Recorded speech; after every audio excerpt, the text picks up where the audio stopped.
નમસ્કાર દર્શક મિત્રો, હું ડોક્ટર કૌશલ પટેલ, આર્થ્રોસ્કોપી સર્જન રાજકોટથી આપણા પેશન્ટ અવેરનેસ સિરીઝમાં બધાનું સ્વાગત કરું છું. આજના આપણા આ વિડીયોમાં આપણે એક એવા વિષય ઉપર વાત કરીશું કે રોજબરોજની ઓપીડીમાં તેમજ 30 થી 50 વર્ષની સ્ત્રીઓમાં આ એક ખૂબ જ સામાન્ય પ્રશ્ન છે કે જે છે ઘૂંટણનો દુખાવો. હવે આજના આપણા આ વિડીયોમાં આપણે એ વિશે વાત કરીશું કે જે દર્દીઓને 30 થી 50 વર્ષે ઘૂંટણમાં દુખાવાની તકલીફ હોય તો તે આ દુખાવો ઘૂંટણની ગાદીની કોઈ ઈજાના લીધે તો નથી ને, તો તે કેવી રીતે જાણી શકે? તો ચાલો આજના આપણા આ વિડીયોમાં આપણે ઘૂંટણના દુખાવાનું એક કારણ કે જે મેનિસ્કસ ટેર એટલે કે ઘૂંટણની ગાદીની ઈજા છે તેના વિશે સંપૂર્ણ માહિતી મેળવીએ. સામાન્ય રીતે ઘૂંટણની રચનામાં બે હાડકાં હોય છે, જે અનુક્રમે સાથળનું હાડકું કે જે ફીમર અને પગનું હાડકું કે જે ટીબિયા તરીકે ઓળખાય છે. આ બંને હાડકાને જોડતા 4 લિગામેન્ટ કે જે અનુક્રમે ACL, MCL, PCL અને LCL, અને આ ઘૂંટણના બંને હાડકાં એકબીજા ઉપર અડે નહીં એટલે કે બંને હાડકાં વચ્ચે એક કુશન તરીકે ઓળખાતી ગાદી આવેલી હોય છે, જેના વિશે આજે આપણે વાત કરવાના છીએ. ગાદી એટલે કે મેનિસ્કસ તે કાર્ટિલેજની બનેલી રચના હોય છે અને તેનું કામ મુખ્યત્વે શોક એબ્ઝોર્બર કે જે ઘૂંટણના બંને હાડકાં વચ્ચે જે થડકા લાગે છે તેને શોષવાનું હોય છે. સાથે સાથે તે ન્યુટ્રિશન પણ પ્રોવાઈડ કરે છે, લ્યુબ્રિકેટિવ એજન્ટ તરીકે પણ કામ કરે છે અને સંવેદના પણ પહોંચાડે છે. હવે જ્યારે પણ સ્ત્રીની ઉંમર 30, 40 અથવા તો 50 ની થાય છે ત્યારે મોટાભાગની સ્ત્રીઓને એટલે કે 90 થી 95% સ્ત્રીઓને ઘૂંટણમાં દુખાવાની ફરિયાદ રહેતી હોય છે. અને આ 90 થી 95% સ્ત્રીઓમાંથી 80 થી 90% સ્ત્રીઓમાં ઘૂંટણની ગાદીમાં ઈજાના લીધે આ ઘૂંટણનો દુખાવો જોવા મળે છે. તો આ રીતે મેનિસ્કસ ટેર એ ઘૂંટણના દુખાવાનું સૌથી મહત્વનું કારણ ગણી શકાય. હવે આ ઘૂંટણનો દુખાવો આ ઉંમરે થાય છે શું કામે? સામાન્ય રીતે સ્ત્રીઓને મોટા ભાગે ઉભળક, પલોઠી, વાંકાવળી, નીચે બેસીને કામ જેવા કે કચરા પોતું છે, વાસણ સાફ કરવાનું છે, આ બધા કામો ખૂબ જ રહેતા હોય છે.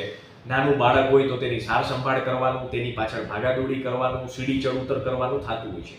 આના લીધે, આ બધા કામના લીધે ઘૂંટણ ઉપર લોડ વધારે આવે છે અને આ લોડ ઘૂંટણની ગાદી ઉપર ટ્રાન્સફર થતો હોય છે.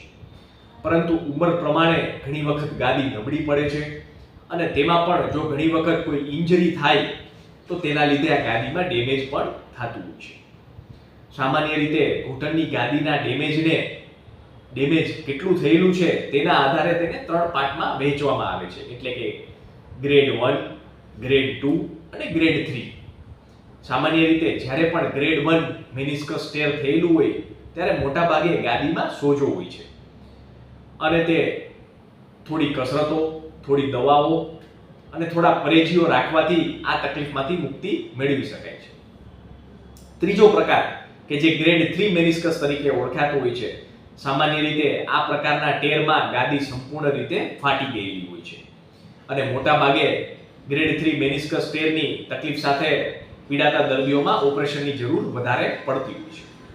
હવે જે બીજો પ્રકાર કે જે ગ્રેડ 2 મેનિસ્કસ ટેર તરીકે ઓળખાય છે, સામાન્ય રીતે આ પ્રકારમાં ગાદીમાં થોડો સોજો પણ હોય છે, ગાદી થોડી ફાટેલી પણ હોય છે, પરંતુ અંદરના ભાગેથી ગાદી નબળી પડી ગઈ હોય છે. પરંતુ આ ગાદી બહારની અથવા તો નીચેની જગ્યાએથી ક્યાંયથી ફાટેલી હોતી નથી. ગ્રેડ 2 મેનિસ્કસ ટેર સાથે સંકળાયેલા દર્દીઓમાં મોટા ભાગે દવા, થોડી કસરતો અને થોડા પ્રિકોશન રાખવાથી અરાઉન્ડ 40 કે 50% દર્દીઓને રાહત થઈ જતી હોય છે. પરંતુ જે દર્દીઓને ગ્રેડ 2 મેનિસ્કસ ટેર હોય અને તેમણે ઓછામાં ઓછું 6 મહિનાથી લઈ 1 વર્ષ સુધી સારવાર કરાવેલી હોય, તેમ છતાં પણ જો રાહત ન થતી હોય તો આવા દર્દીઓને ઓપરેશનની સલાહ આપવામાં આવતી હોય છે. તો આ રીતે જે દર્દીઓને ગ્રેડ 1 અથવા તો ગ્રેડ 2 અને ગ્રેડ 3 મેનિસ્કસ ટેર હોય તેવા દર્દીઓને ઘૂંટણનો દુખાવો થતો હોય છે. તો આ પ્રકારે દુખાવો થાય છે ક્યારે? સામાન્ય રીતે જ્યારે પણ સ્ત્રીઓ પલાઠી વાળીને નીચે બેસે છે લાંબા સમય સુધી અને ફરી ઊભા થવાની કોશિશ કરે છે ત્યારે ઘૂંટણમાં દુખાવો થાય છે. સીડી ચડ ઉતર દરમિયાન ઘૂંટણનો દુખાવો થતો હોય છે. જો નાનું બાળક હોય અને તેની સાર સંભાળ કરવા માટે તેઓ વાંકા વળે અથવા તો નીચે બેસે ત્યારે પણ તેમને દુખાવો થાય છે. લાંબા સમય સુધી કામ કરવાથી, એટલે કે ઊભા જો રસોઈ બનાવેલી હોય અથવા તો 3-4 કિલોમીટરથી વધારે કિલોમીટર ચલાઈ ગયેલું હોય તો પણ ગાદીની ઈજા સાથે સંકળાયેલા દર્દીઓને ઘૂંટણમાં દુખાવો થતો હોય છે. તો આ બધા લક્ષણો ઉપરથી જો 30 કે 50 વર્ષની ઉંમરમાં ઘૂંટણમાં દુખાવો હોય તો તે એક ગાદીની તકલીફના લીધે ઘૂંટણનો દુખાવો હોઈ શકે. તો આવી તકલીફને ઇગ્નોર કરવાને બદલે નજીકના જ કોઈ ઘૂંટણના નિષ્ણાત ડોક્ટર અથવા તો આર્થ્રોસ્કોપી ડોક્ટરનો સંપર્ક સાધવો જોઈએ. હવે જ્યારે પણ આ રીતે ઉભળક, પલોઠી, વાંકા વળવું, નીચે બેસવાથી ઘૂંટણમાં દુખાવો થતો હોય અને આવા દર્દીઓ જો ઓપીડીમાં આવે તો સૌપ્રથમ અમે તેમનો એક્સરે, થોડું ક્લિનિકલ એક્ઝામિનેશન અને જો જરૂર લાગે તો તેમને એમઆરઆઈની પણ સલાહ આપીએ છીએ.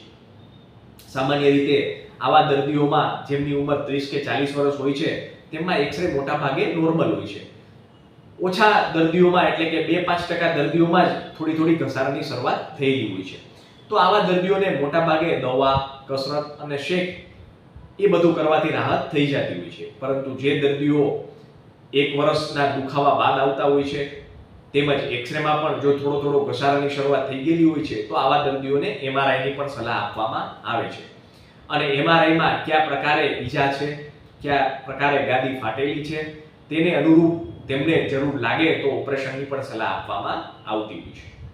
તો આ રીતે જે પણ દર્દીઓને ઘૂંટણમાં દુખાવો રહેતો હોય અને જો તેમને ગાદીની ઈજા હોય તો તે નીચેના આપણા કમેન્ટ બોક્સમાં રિપોર્ટ્સ મોકલી યોગ્ય માર્ગદર્શન મેળવી શકે છે. આભાર.